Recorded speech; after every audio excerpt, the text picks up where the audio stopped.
Palavra da Verdade, a exposição bíblica com Hernandes Dias Lopes.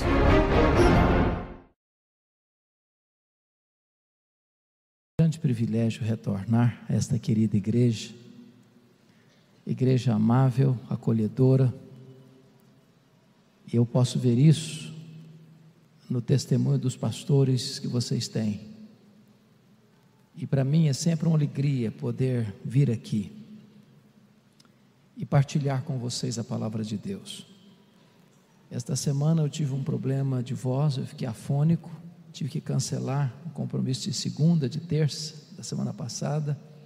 Estou com a voz ainda bastante fragilizada, mas eu vou procurar falar com mais cuidado, mais devagar, espero em Deus, para que eu possa cumprir esse propósito de partilhar com vocês a palavra de Deus nessa noite. E o texto que eu quero ler está no Evangelho de Cristo, conforme o registro de João, no capítulo 21, e eu convido você para abrir comigo, e nós vamos ler do verso 1 ao verso 19, João capítulo 21, versos de 1 a 19. Esta igreja celebra 80 anos, nós comemoramos 500 anos da Reforma. Este é um ano de muita festa e celebração e gratidão a Deus.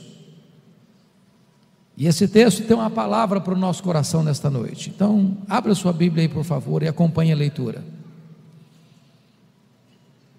Depois disto, tornou Jesus a manifestar-se aos seus discípulos junto do mar de Tiberíades, e foi assim que ele se manifestou. Estavam juntos Simão Pedro, Tomé, chamado Dídimo, Natanael, que era de Caná da Galileia, os filhos de Zebedeu e mais 2 de seus discípulos. Disse-lhe Simão Pedro: vou pescar. Disseram-lhe os outros: nós também vamos contigo. Saíram e entraram no barco, e naquela noite nada apanharam. Mas ao clarear da madrugada estava Jesus na praia. Todavia os discípulos não reconheceram que era ele. Perguntou-lhes Jesus: filhos, tendes aí alguma coisa de comer? E responderam-lhe: não. Então lhes disse: lançai a rede à direita do barco e achareis. Assim fizeram e já não podiam puxar a rede, tão grande era a quantidade de peixes. Aquele discípulo a quem Jesus amava disse a Pedro: é o Senhor. Simão Pedro, ouvindo que era o Senhor, cingiu-se com sua veste, porque se havia despido, e lançou-se ao mar. Mas os outros discípulos vieram no barquinho puxando a rede com os peixes, porque não estavam distantes da terra, senão quase 200 côvados, aproximadamente 100 metros. Ao saltarem em terra, viram ali umas brasas, e em cima peixes, e havia também pão. Disse-lhes Jesus: trazei alguns dos peixes que acabastes de apanhar. Simão Pedro entrou no barco e arrastou a rede para a terra, cheia de 153 grandes peixes, e não obstante serem tantos, a rede não se rompeu. Disse-lhes Jesus: vinde, comei. Nenhum dos discípulos ousava perguntar-lhe: quem és tu? Porque sabiam que era o Senhor. Veio Jesus, tomou o pão e lhes deu, e de igual modo o peixe. E já era esta a 3ª vez que Jesus se manifestava aos discípulos, depois de ressuscitado dentre os mortos. Depois de terem comido, perguntou Jesus a Simão Pedro: Simão, filho de João, amas-me mais do que esses outros? Ele respondeu: sim, Senhor, tu sabes que te amo. Ele lhe disse: apacenta os meus cordeiros. Tornou a perguntar-lhe pela 2ª vez: Simão, filho de João, tu me amas? Ele lhe respondeu: sim, Senhor, tu sabes que te amo. Disse-lhe Jesus: pastoreia as minhas ovelhas. Pela 3ª vez Jesus lhe perguntou: Simão, filho de João, tu me amas? Pedro entristeceu-se por ele lhe ter dito pela 3ª vez: tu me amas? E respondeu-lhe: Senhor, tu sabes todas as coisas, tu sabes que eu te amo. Jesus lhe disse: apacenta as minhas ovelhas. em verdade te digo que quando eras mais moço, tu te cingias a ti mesmo, e andavas por onde querias. Quando porém fores velho, estenderás as mãos, e outro te cingirá, e te levará para onde não queres. Disse isto para significar com que gênero de morte Pedro havia de glorificar a Deus. Depois de assim falar, acrescentou-lhe: segue-me. Amém. Eu gostaria de pedir permissão a vocês para só voltar nesse texto já na fase conclusiva da minha mensagem.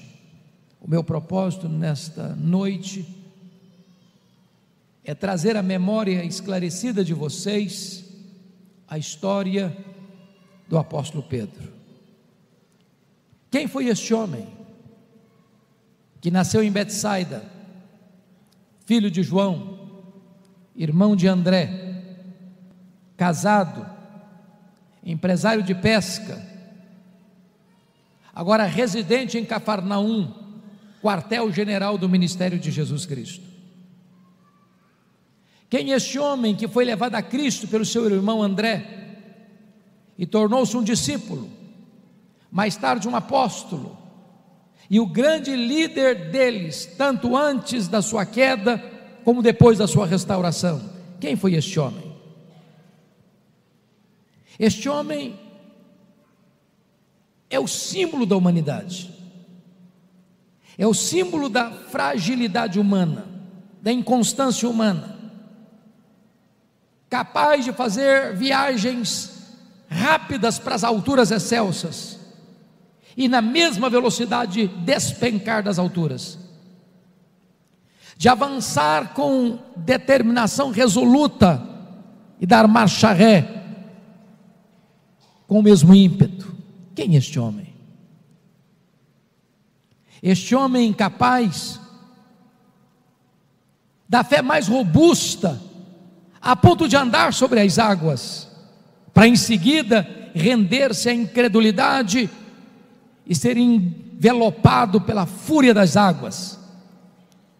Este homem capaz de fazer a profissão de fé mais cristalina e robusta em Jesus Cristo: tu és o Cristo, o Filho do Deus vivo, para depois ser instrumentalizado por Satanás e tentar desviar Jesus da cruz.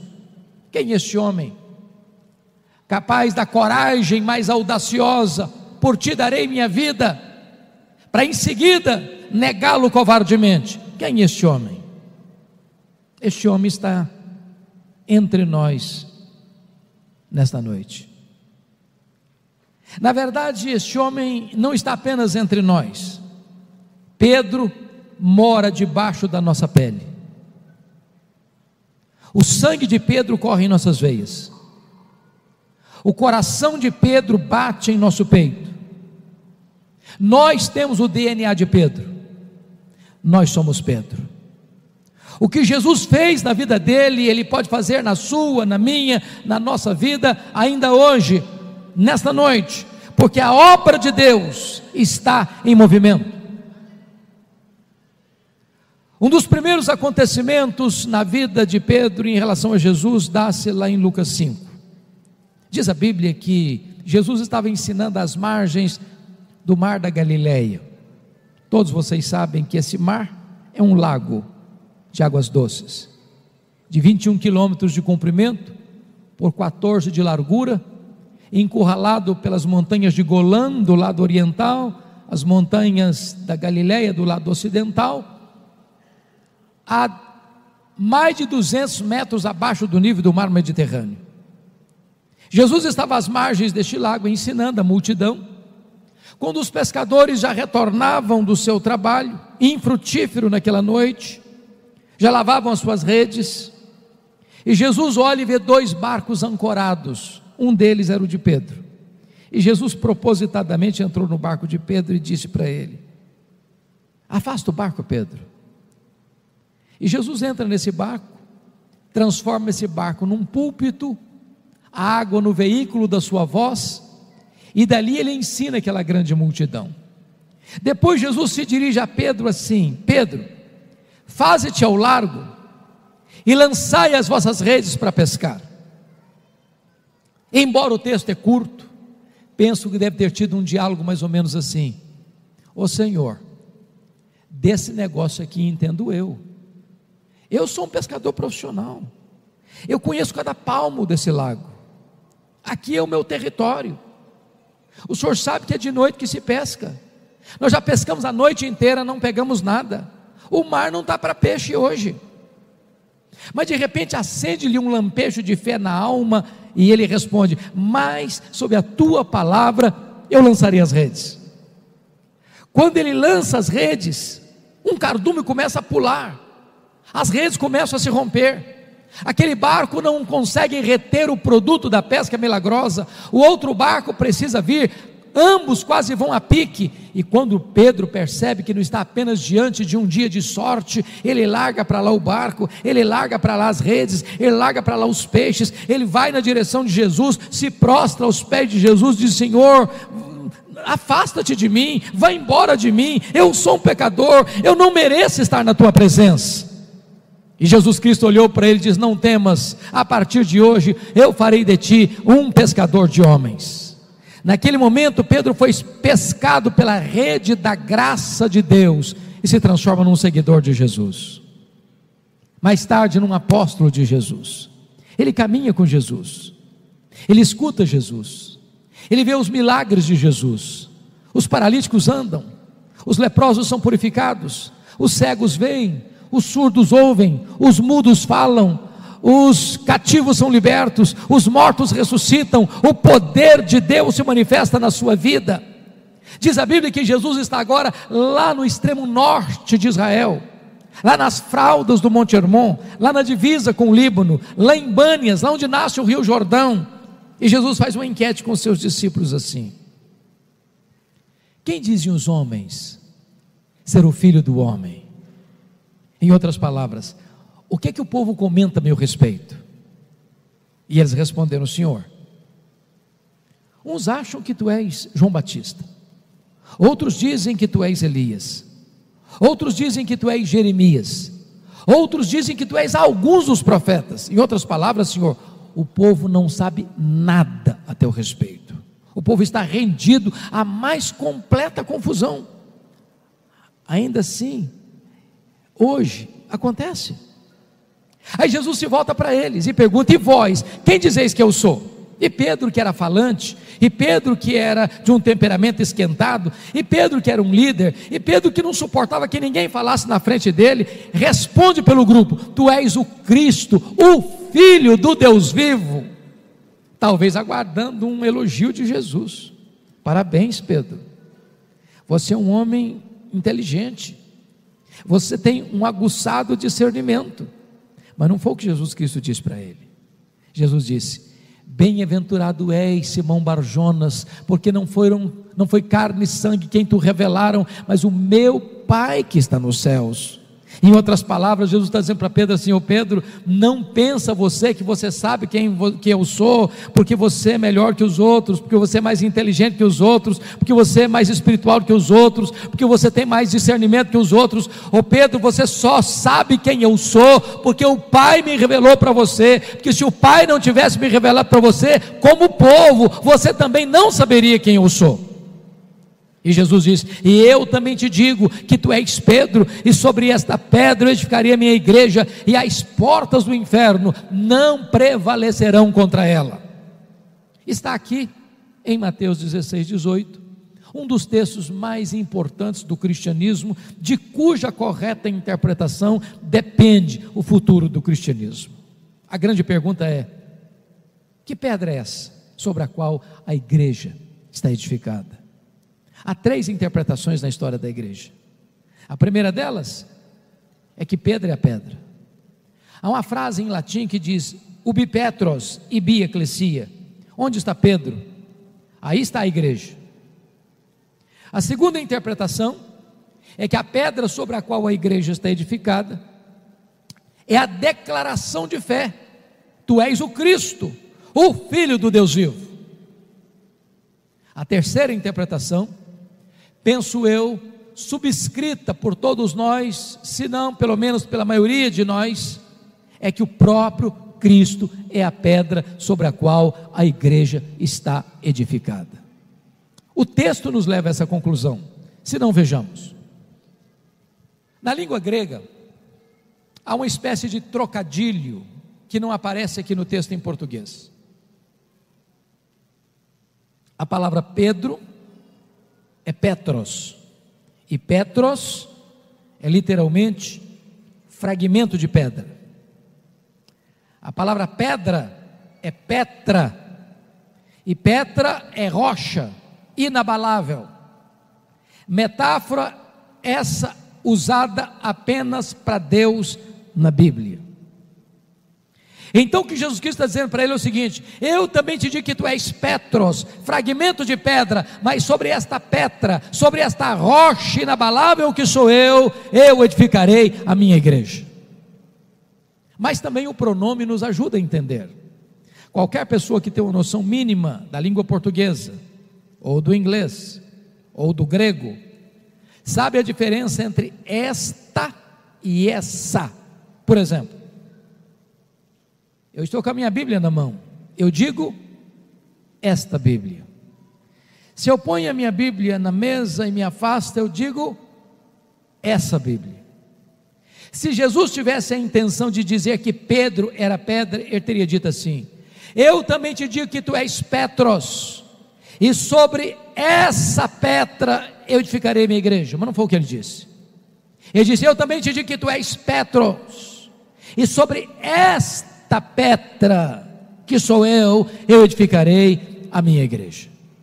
De tal maneira que Jesus ensina 4 verdades aqui. Primeiro, ele é o fundamento sobre o qual a igreja está edificada. O apóstolo Paulo diz: ninguém pode lançar outro fundamento além daquele que já foi posto, o qual é Cristo Jesus. Qualquer pessoa que queira ocupar esta posição está usurpando o lugar único e indisputável do Senhor Jesus Cristo. Segundo lugar, ele é o dono da igreja. Ele diz: eu edificarei a minha igreja. A igreja não é sua, a igreja não é minha, a igreja não é nossa, a igreja é de Jesus, e ele a comprou com o seu próprio sangue. Terceiro, ele é o edificador da igreja. Eu edificarei a minha igreja, disse Jesus. Não é você quem edifica a igreja, não sou eu quem edifica a igreja, não somos nós quem edificamos a igreja. Quem edifica a igreja é o próprio Jesus, nós cooperamos com ele. O apóstolo Paulo entendeu isso quando diz: eu plantei, Apolo regou, mas o crescimento vem de Deus, de tal maneira que nem o que planta, nem o que rega é coisa nenhuma, mas Deus que dá o crescimento. Mas em quarto lugar, Jesus é o protetor da igreja, e as portas do inferno não prevalecerão contra ela. Não tem pobreza, não tem martírio, não tem fogueira, não tem fornalha, não tem morte, não tem perseguição, não tem oposição, não tem inferno, não tem demônio, não tem nada nem neste mundo, nem no vindouro, que possa destruir a igreja do Deus vivo, porque Jesus Cristo, o seu cabeça, o seu dono, o seu edificador, é também o seu protetor. Louvado seja o Senhor. Quando Jesus deixa claro para os seus discípulos quem ele é, diz Mateus 16 que ele passa para uma nova fase do seu ensino.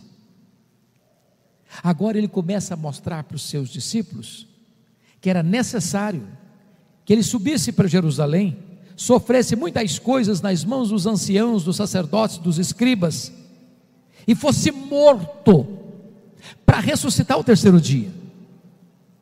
Quando Jesus fala sobre isso, o mesmo Pedro que havia declarado ser ele o Cristo, o Filho do Deus vivo, chama Jesus da parte e diz: Jesus, vem cá, vem cá, vem cá. E diz a Bíblia que Pedro passa a repreender a Jesus: tem compaixão de ti mesmo, isso de modo algum pode te acontecer. Larga a mão desses pensamentos soturnos, larga a mão desses pensamentos de morte, larga a mão desses pensamentos doentios, tem compaixão de ti. Diz a Bíblia que Jesus olha para ele e diz: arreda Satanás, és para mim causa de tropeço, não cogitas as coisas de Deus, apenas as coisas dos homens. Notem comigo, se a igreja estivesse edificada sobre Pedro, ela estaria edificada sobre areia movediça, mas bendito seja Deus, ela está edificada sobre uma rocha que não se abala. Mas vamos entender o que Jesus não disse. Primeiro, Jesus não está dizendo que Pedro é Satanás.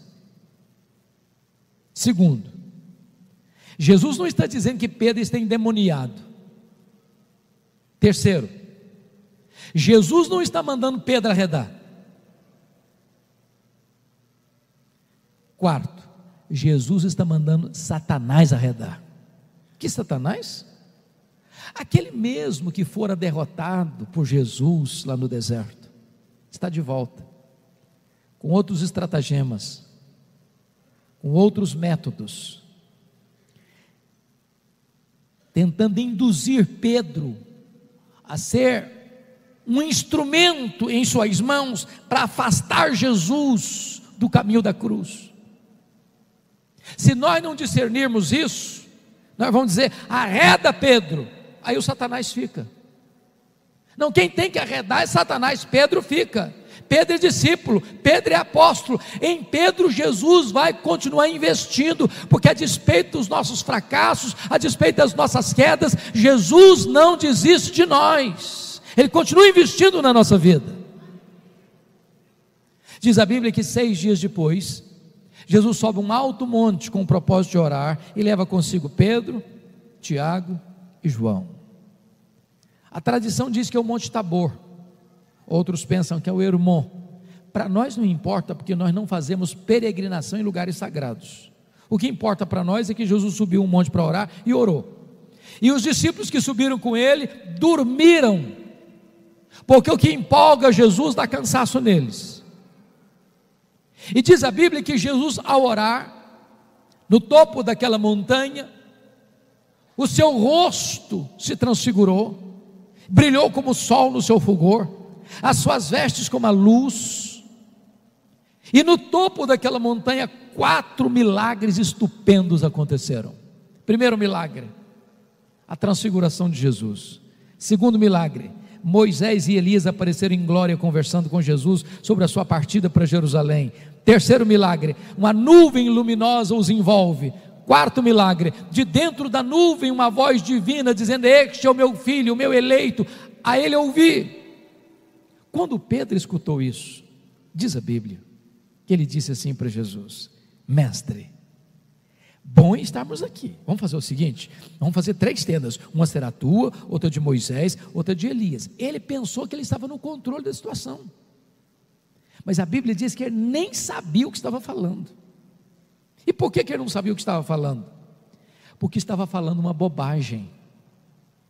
Ele estava vendo milagres, pisando num terreno sobrenatural, mas estava desprovido de discernimento espiritual. Que discernimento?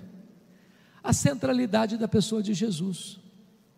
Nesse momento Pedro compara e equipara Jesus a Moisés e a Elias, ao representante da lei e ao representante dos profetas. Mas Jesus não é apenas um grande homem, Jesus é o próprio Deus entre os homens. Ele é único, Ele é singular, Ele é incomparável. Mas em segundo lugar, Pedro está vendo milagres, mas não discerne a centralidade da missão de Jesus. Eu pergunto para vocês, qual foi a pauta da reunião de Moisés e Elias com Jesus?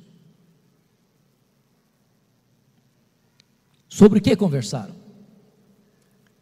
Lucas 9, 31, diz que eles conversaram sobre a sua partida para Jerusalém. A palavra partida no grego é a palavra êxodos, de onde vem a nossa palavra portuguesa êxodo. Em outras palavras, Moisés e Elias trataram com Jesus sobre a cruz. porque foi lá na cruz que Jesus Cristo quebrou os nossos grilhões. Assim como o êxodo foi a libertação de Israel da escravidão, do cativeiro, foi lá na cruz que Jesus quebrou as nossas correntes, foi lá na cruz que Jesus abriu a porta do nosso cativeiro, foi lá na cruz que Jesus nos declarou verdadeiramente livres. Diz a Bíblia que quando Jesus desce desse monte, ele cura um menino endemoniado, devolve-o ao seu pai, e diz Lucas 9:43, que diante desse estupendo milagre, todos se maravilhavam do quanto Deus fazia por intermédio dele. Todos quem? A multidão e os discípulos. Só que Jesus Cristo vê nessa admiração uma sedução perigosa.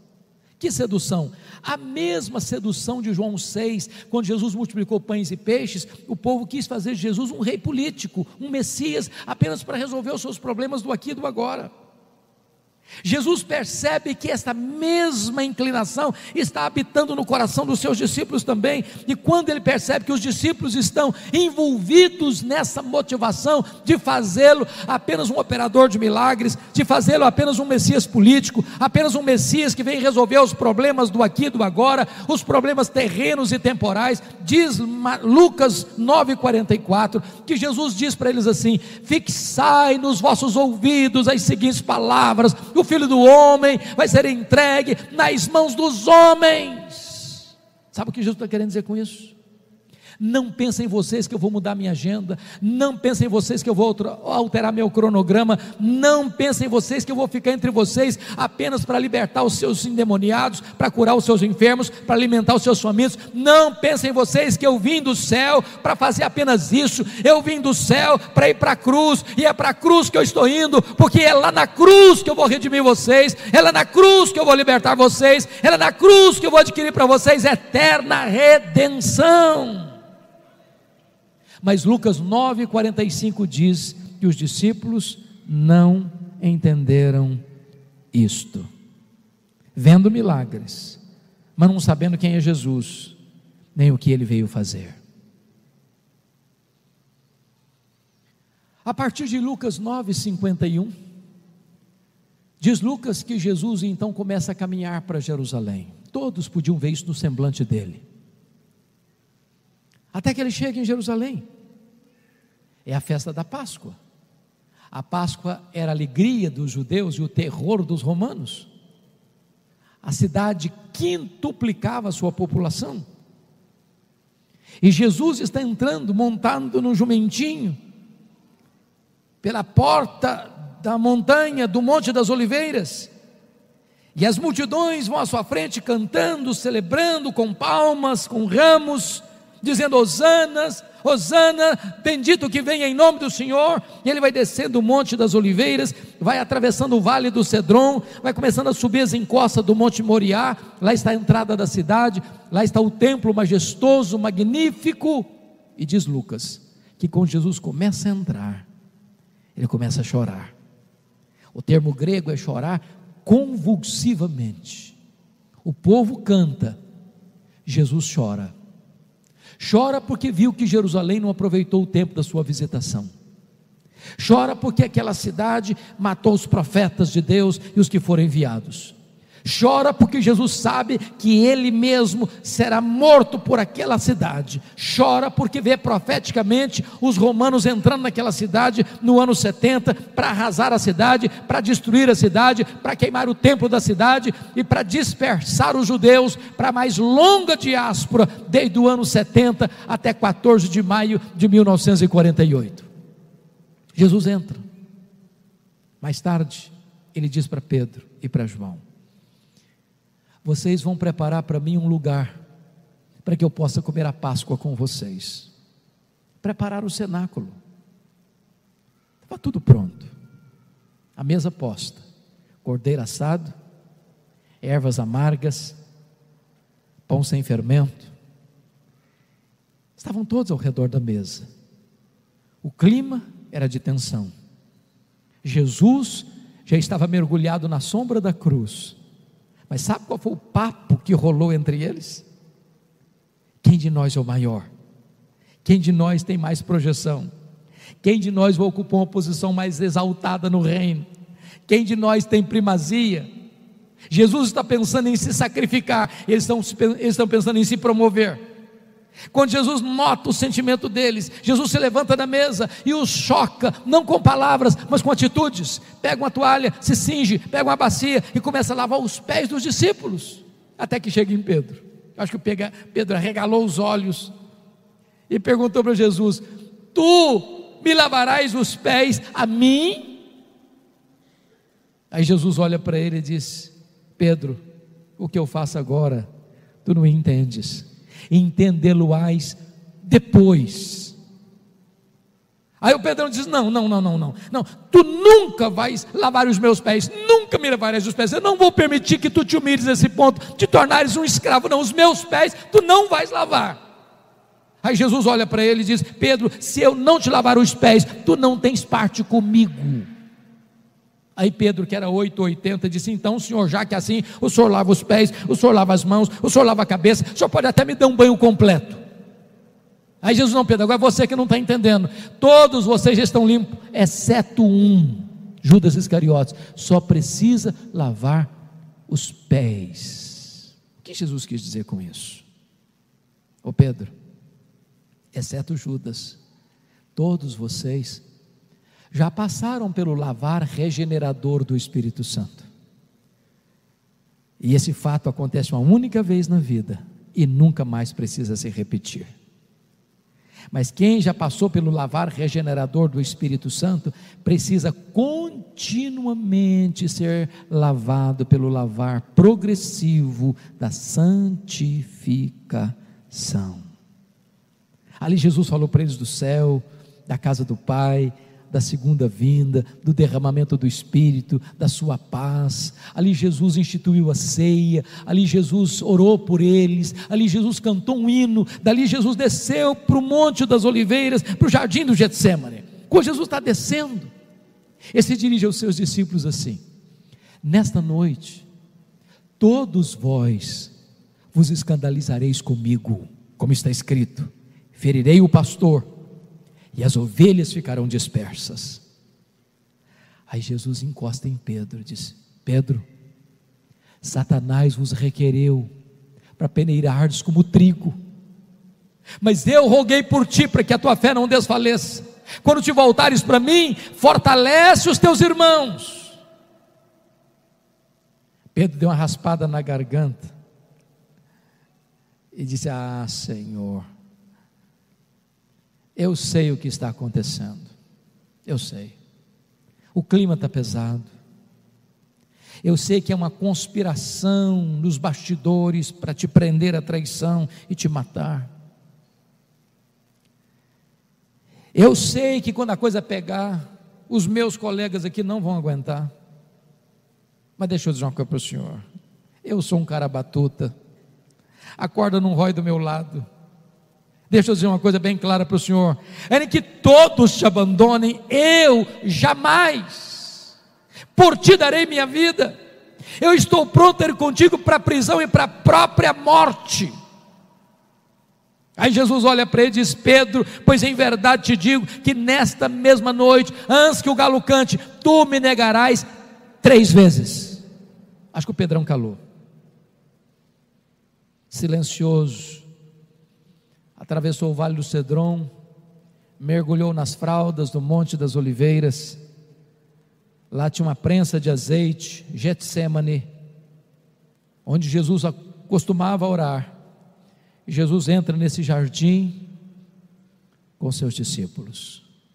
Ele deixa 8 para trás, porque Judas não está mais entre eles.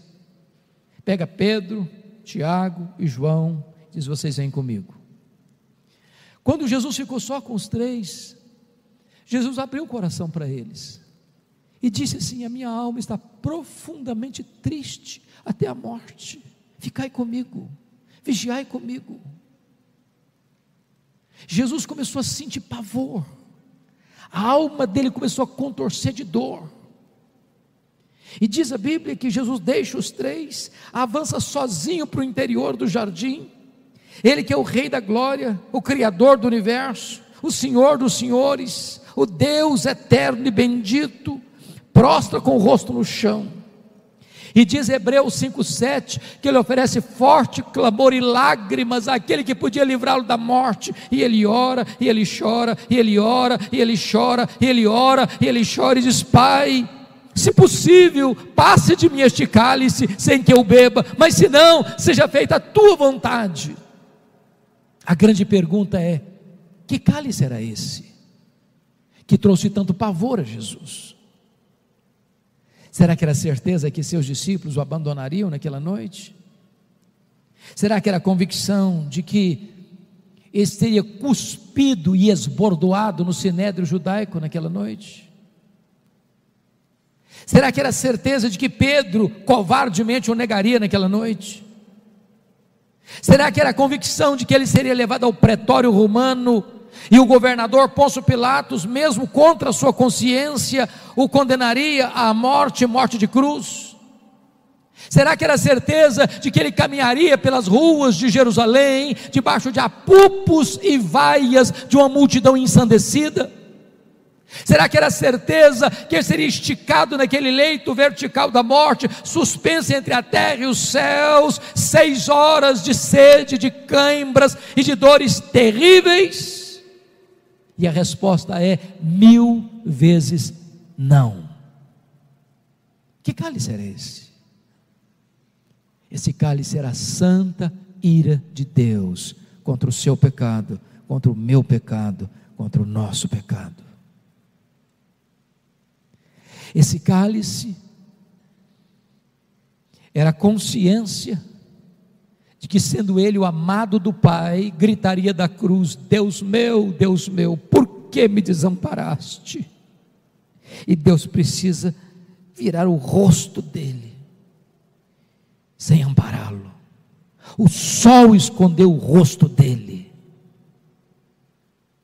Naquele momento, ele bebe gota a gota, até o final, o cálice da ira de Deus, da santa justiça de Deus. A Bíblia diz que ele foi feito pecado por nós, que ele foi feito maldição por nós, que não havia beleza nele, que agradou ao Pai moê-lo naquela cruz. Quando ele se volta para os seus discípulos, eles estão dormindo, e Jesus não acorda os 3, não, só acorda Pedro. Diz: Pedro, nem uma hora pudeste vigiar comigo? Vigiai e orai para que não entreis em tentação. O espírito está pronto, mas a carne é fraca. Diz a Bíblia que pela segunda vez Jesus se volta e prostra com o rosto no chão, e ora e chora, e ora e chora, e ora e chora, e repete as mesmas palavras. Diz a Escritura em Lucas que vem um anjo do céu e o consola. Ele vai para os seus discípulos, eles ainda estão dormindo. Aí diz a Escritura que ele volta a terceira vez. Agora a luta é mais renhida, agora a batalha é mais intensa, agora a dor é mais aguda, agora o sofrimento é mais atroz, agora a angústia é mais pavorosa, agora ele molha o chão não apenas com as suas lágrimas, mas também com o seu sangue. E eu chamo a atenção dos irmãos nesta noite para esse ponto, para esse quesito. A angústia de Jesus acontece aqui no Getsêmani. É aqui que ele trava a batalha. É aqui que o inferno reúne toda a sua corja e joga em cima de Jesus o bafo de Satanás. É aqui que ele trava a mais titânica batalha da humanidade, uma batalha de sangrento suor para salvar-nos e dar-nos a vida eterna. Se você notar, quando Jesus se levanta dos seus joelhos, nesse terceiro período de oração, não tem mais angústia nele, não tem mais angústia. A turma chega armada até os dentes para prendê-lo, é ele quem se apresenta e pergunta: a quem buscais? A Jesus o Nazareno. Pois sou eu. E caíram por terra. A partir daqui ele é levado ao sinédrio judaico, ele é cuspido, ele é esbordoado, está firme como uma rocha. A partir daqui, ele é levado ao pretório romano, ele é surrado, ele é espancado, ele é vilipendiado, e ele caminha para a cruz como um rei caminha para a sua coroação. A partir daqui, ele caminha pelas ruas de Jerusalém, as mulheres choram, e ele pergunta: o que vocês estão chorando por mim? Não chorem por mim, chorem por vocês e pelos seus filhos. A partir daqui, ele é pregado naquele lenho maldito, aquele palco de horror terrível, e ele transforma aquele patíbulo de horror num palco para a glória de Deus e num instrumento para a nossa redenção. Quando ele se levanta do terceiro período de oração, volta-se para os seus discípulos, eles ainda estão dormindo. Aí Jesus dá uma balançada neles e diz: ainda dormis e repousais, acordai, vamos-nos, o inimigo se aproxima. Aí o Pedro acordou atabalhoadamente, viu a multidão chegando, sacou sua espada, tosou a orelha de Malco. Jesus: guarda essa espada, Pedro, se eu precisar de ajuda, eu rogaria ao Pai, ele me mandaria mais de 12 legiões de anjos. Quantos são 12 legiões de anjos? 72 mil anjos. Naquela noite Jesus foi preso, não porque sucumbiu ao poder de Roma, não porque fraquejou ao estratagema do Sinédrio. Lucas diz que ele foi preso porque chegou a hora das trevas. Naquela noite os discípulos todos se dispersaram, covardemente, inclusive Pedro. Foi seguir Jesus de longe, não tem coragem de se apresentar. Acompanhado de João, que era aparentado do sumo sacerdote, consegue se introduzir lá dentro do pátio da casa do sumo sacerdote, onde Jesus estava sendo interrogado, cuspido e esbordoado. Tem uma fogueira lá, porque a noite está fria, e Pedro fica bem pertinho da fogueira para se aquecer. Quando passa uma criada e olha bem para ele e disse: tu também estavas com ele. Diz Mateus 26:70, que ele negou diante de todos, dizendo: eu não sei o que dizes. Aí ele saiu do pátio, foi para o alpendre. Daqui a pouquinho passa uma criada, olha e diz para as pessoas assim: aquele lá é discípulo dele, estava com ele. E diz Mateus 26:72 que Pedro agora não apenas nega diante de todos, não, agora ele jura: eu juro que eu não conheço esse homem, eu juro que eu não sei o que você está falando. Daqui a pouquinho, alguns homens, talvez aqueles que estiveram lá no Getsêmani para prender Jesus, olham bem para Pedro, que não parava de falar, e dizia: esse sotaque seu de Galileu, esse sotaque nortista seu, é inconfundível, você é discípulo dele mesmo. E diz Mateus 26:74 que agora ele não apenas nega, ele não apenas jura, ele agora pragueja, ele agora blasfêmia, agora ele fala impropérios, ele fala palavrão, diz: eu não sei o que dizes, eu não conheço esse homem. Nessa hora o galo cantou para acordar-lhe a consciência. Jesus cravou nele o seu olhar, e Pedro caiu em si, desatou a chorar, e saiu dali chorando amargamente, talvez chutando as pedras no meio daqueles olivais naquela noite tenebrosa. Naquela noite Jesus foi cuspido, esbordoado, e Pedro não estava lá. Sexta-feira de madrugada, o Sinédrio se reúne às pressas para tentar dar legalidade à reunião ilegal da noite anterior, para costurar duas pesadas acusações contra Jesus: blasfêmia contra Deus e conspiração contra César. E Pedro não estava lá. Bem de manhã, na sexta-feira, levaram Jesus ao governador Pôncio Pilatos, e Pedro não estava lá. Pilatos manda Jesus para Herodes, Pedro não estava lá. Herodes devolve Jesus a Pilatos, Pedro não estava lá. Jesus é castigado, Jesus é surrado, Jesus é vilipendiado, e Pedro não estava lá. O governador sentencia Jesus à morte de cruz, e foi preciso que um outro Simão ajudasse Jesus a carregar a cruz, porque Pedro não estava lá. Às 9 horas da manhã, na sexta-feira, Jesus é pregado naquele lenho maldito, e Pedro não estava lá. 6 horas de dor, de sede, de cãibras, e Pedro não estava lá. 3 horas da tarde, Jesus entrega o Espírito ao Pai e morre, e Pedro não estava lá, nem sequer para lhe oferecer um sepultamento digno. 2 membros do Sinédrio precisaram fazê-lo. Jesus é sepultado e Pedro não estava lá. Passa o silêncio do sábado, o silêncio da morte, e Pedro está trancado com medo dos judeus. Domingo de manhã, bem cedo, as mulheres, não Pedro, vão ao sepulcro para levar ungüentos, para embalsamar o corpo de Jesus. Quando chega uma surpresa, a pedra foi rolada, o túmulo está aberto, elas entram dentro do túmulo, o túmulo está vazio.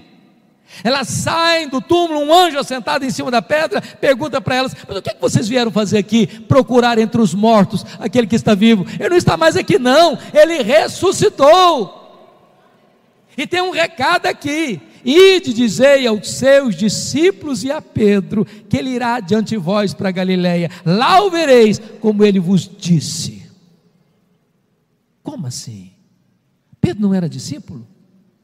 Por que Jesus menciona o nome dele especificamente?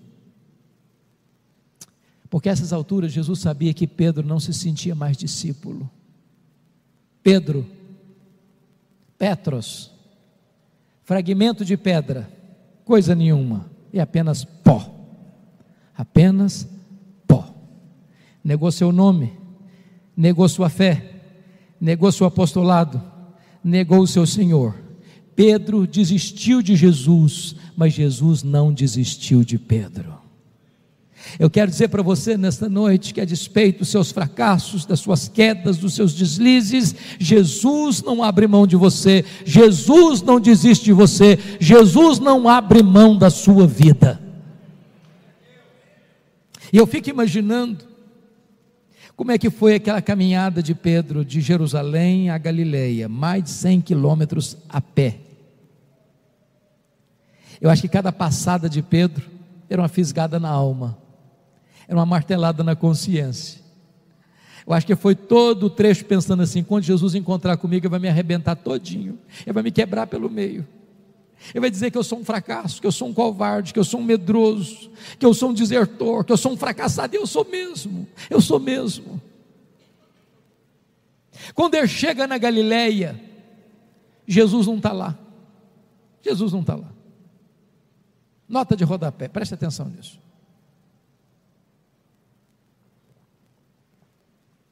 Nós devíamos orar mais pelos líderes. Sabem por quê? Não tem líder neutro. Líder é uma bênção ou é uma maldição? Liderança é influência.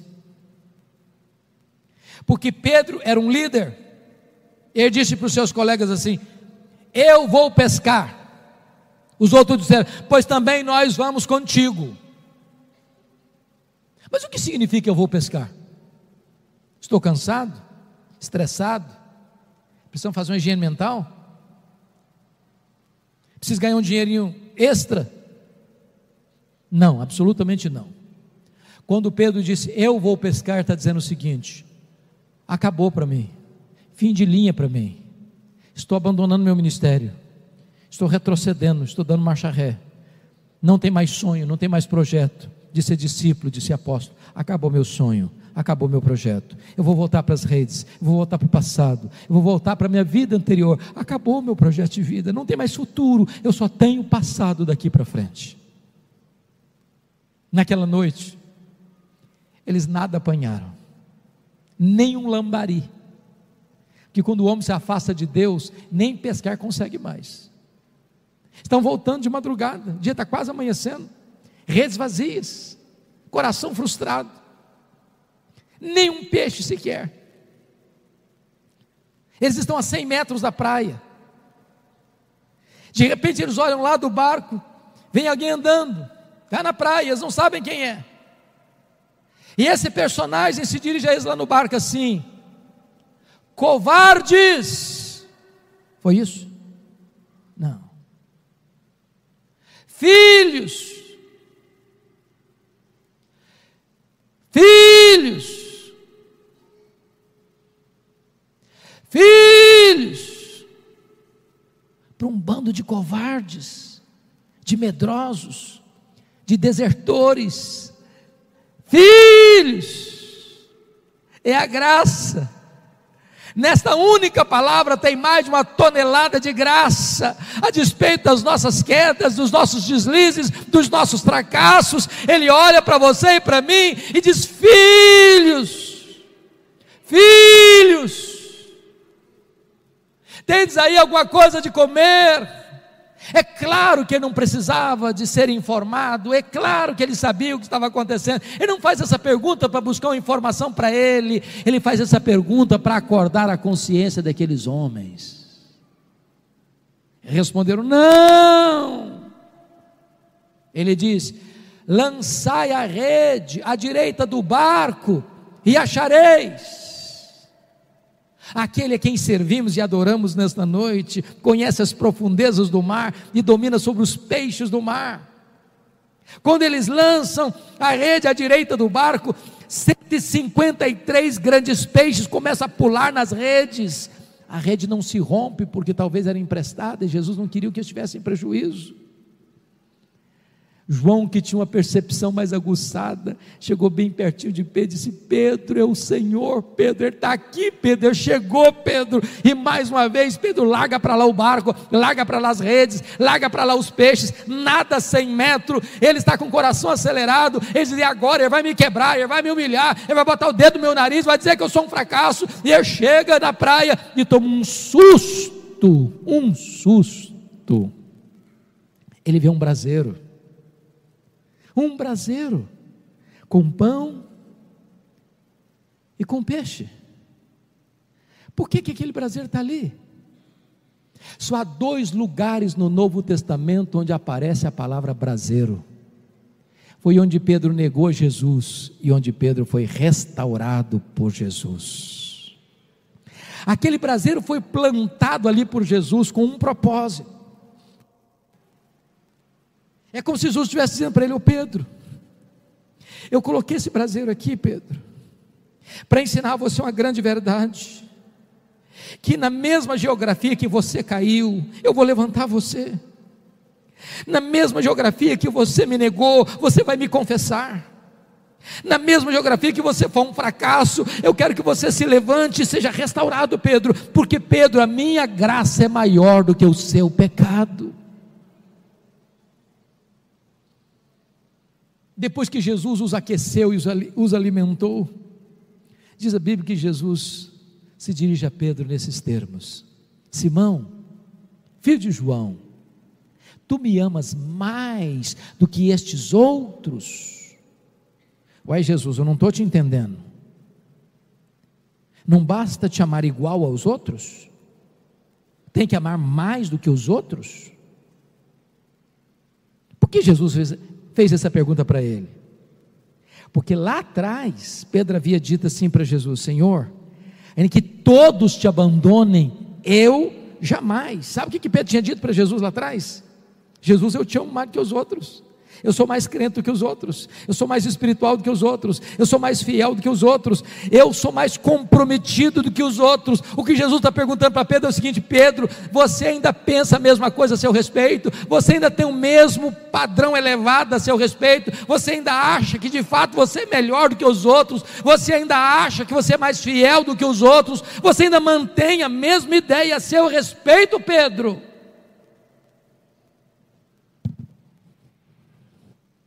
Sim, Senhor, tu sabes que eu te amo, então apacenta os meus cordeiros.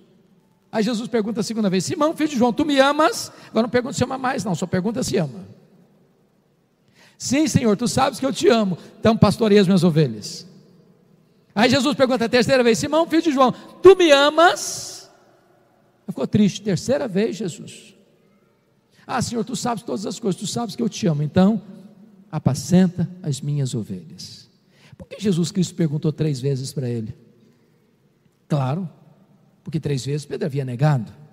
Mas o que significa isso?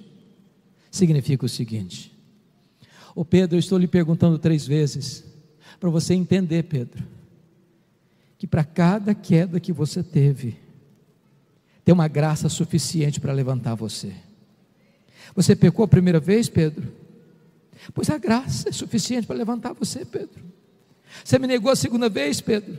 Pois a graça é suficiente para restaurar você, Pedro. Você me negou a terceira vez, Pedro? Pois a graça é maior do que o seu pecado, Pedro, e pode restaurar você agora, Pedro. Irmãos amados, esse texto na língua grega tem uma riqueza que não transpira para a língua portuguesa. Eu explico. Vocês sabem que há várias palavras para amor no grego. 2 delas estão sendo usadas nesse texto. 2 verbos, o verbo agapau e o verbo filéu. O verbo agapau, da palavra ágape, é amor sacrificial, é o amor que dá a vida pelo outro, que morre pelo outro, que se sacrifica pelo outro. O verbo filéu, de onde vem a palavra filia, por exemplo, filosofia, amor à sabedoria, é amor de amizade, amor de gostar.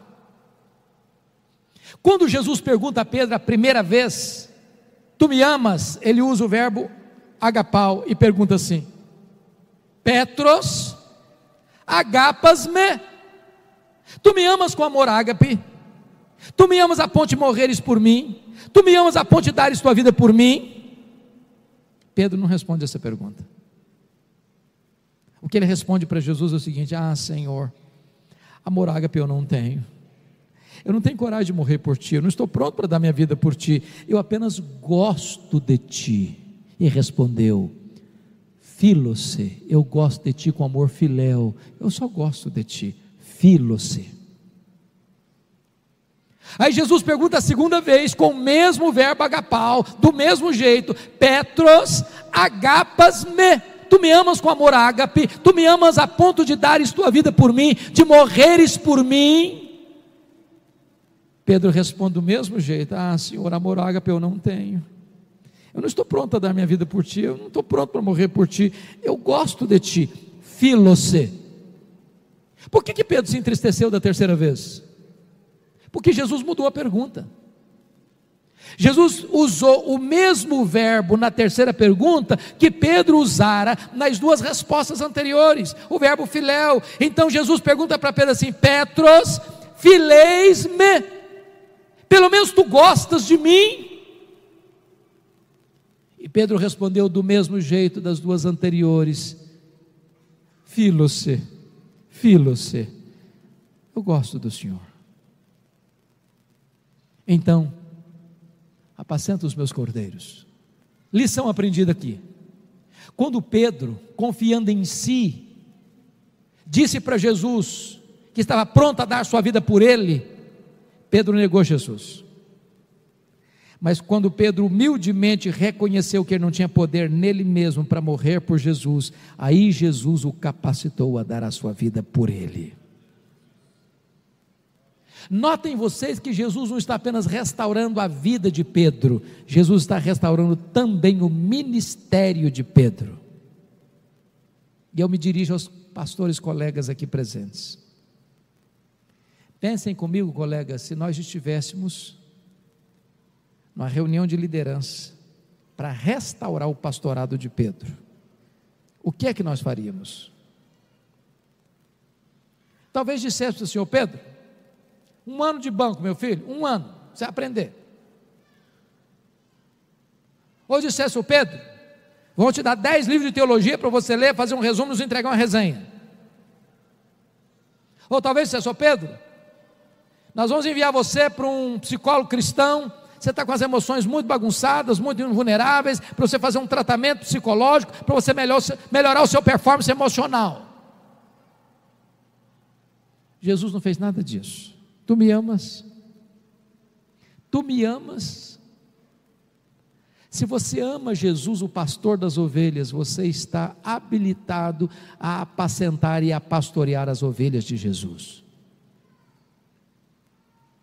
Quem sabe eu estou me dirigindo a alguém que já foi gente de linha de frente, de proa, que está hoje esquentando o banco de igreja, desistindo, achando que não dá mais, querendo voltar atrás. Eu quero dizer para você que nesta noite Jesus está aqui não só para restaurar a sua vida, mas para restaurar também o seu ministério e colocar na sua mão de volta o cajado de pastor. A partir desse momento, irmãos, Pedro é um outro homem. A partir daqui, Pedro é um homem de oração. A partir daqui, Pedro é um homem cheio do Espírito Santo. A partir daqui, Pedro prega e os corações se derretem. A partir daqui, Pedro impõe as mãos sobre os enfermos e eles são curados. A partir daqui, Pedro é preso, mas não teme a morte, ele não teme a ameaça, ele é um gigante de Deus. E é nesse contexto que Jesus diz para ele o verso 18, olha comigo por favor. Em verdade te digo, que quando eras mais moço, tu te cingias a ti mesmo, e andavas por onde querias. Quando porém fores velho, estenderás as mãos, e outro te cingirá, e te levará para onde não queres. Amid the quiet of the night, I sense the weight of worries taking flight. But darling, listen close and hear my plea. In this melody I ask, darling, don't you weep for me. In the shadows where fears reside, I find solace in the love you provide. With every step you ease my pain. In your embrace I found shelter from the rain. Darling, don't cry, don't shed a tear, for I'll be your fortress, I'll always be near. Though storms may rage and oceans may roar, I'll stand by your side. O que Jesus quis dizer com isso? Ele explica no verso seguinte, olha aí. Disse isto para significar com que gênero de morte Pedro havia de glorificar a Deus. Preste atenção nisso, irmãos. Chega o dia 17 de julho do ano 64. Nero põe fogo em Roma. Nero põe a culpa do incêndio de Roma nos crentes. Uma barbárie. Faltou cruz, faltou madeira para fazer cruz em Roma, para crucificar os crentes. Os crentes eram amarrados em poste, queimados vivos para iluminar as noites de Roma. 2 líderes do cristianismo foram presos, Paulo e Pedro. Paulo era um cidadão romano, se fosse hoje, tinha direito a cela especial. Pedro era um cidadão comum. Paulo foi morto, sentenciado à morte, como um bandido. Ele escreve isso em 2 Timóteo 2,9. Mas como era cidadão romano, ele foi degolado. A espada tosou a cabeça, não tem mais sofrimento. Pedro era um cidadão comum. E a pena de morte no Império Romano para um cidadão comum era crucificação. Cessa o registro bíblico, a história nos toma pela mão.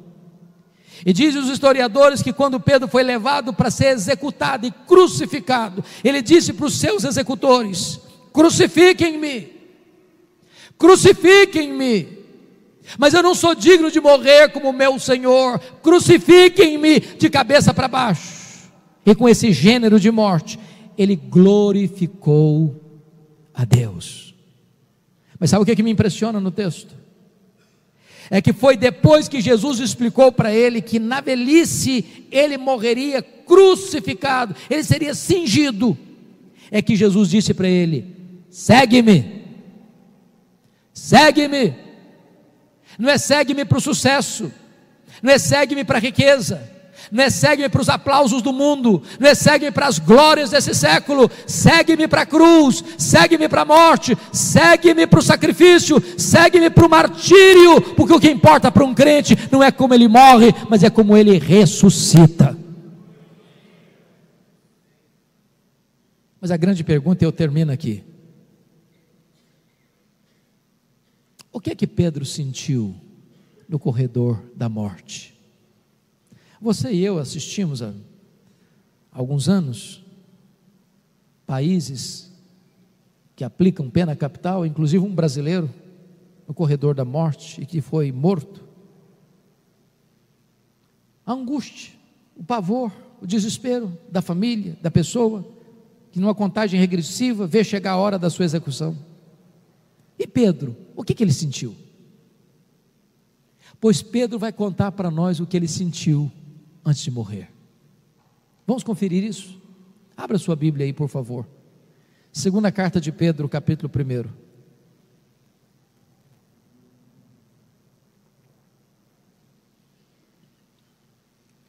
Segunda carta de Pedro, capítulo 1.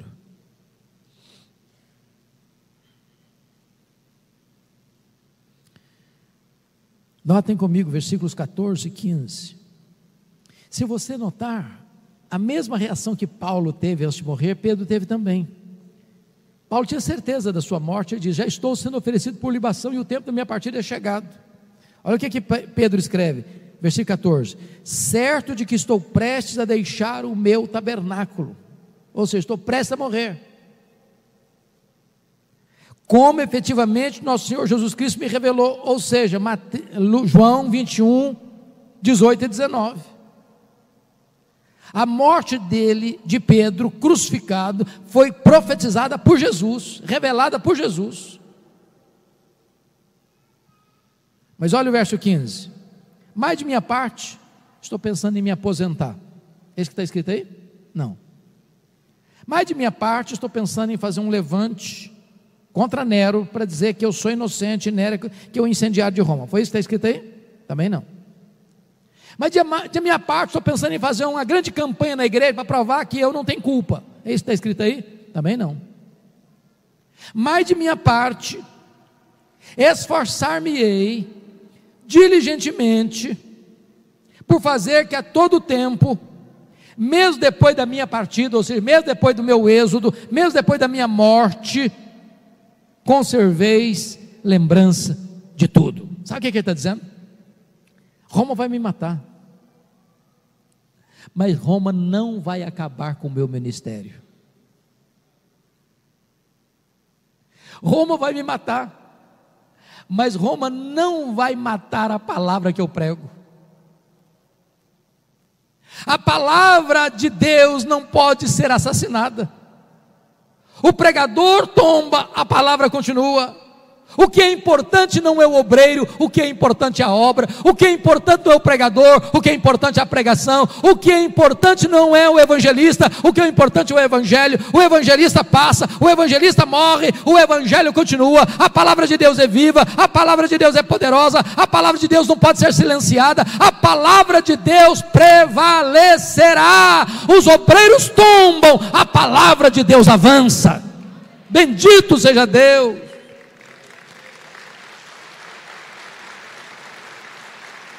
Louvado seja o Senhor. Reforma e movimento, irmãos, é exatamente isso. A obra de Deus não ficou estancada no Pentecoste. A obra de Deus não ficou estancada no dia 31 de outubro de 1517. A obra de Deus continua, a obra de Deus avança. A palavra de Deus é viva e é poderosa, e ela precisa mudar a sua vida hoje, ela precisa mudar a sua família hoje, ela precisa mudar a igreja de Deus hoje, ela precisa impactar a sociedade hoje. Não importa se a igreja vai ser perseguida, não importa se nós vamos enfrentar martírio, a palavra de Deus permanecerá para sempre. Bendito seja o nome do Senhor.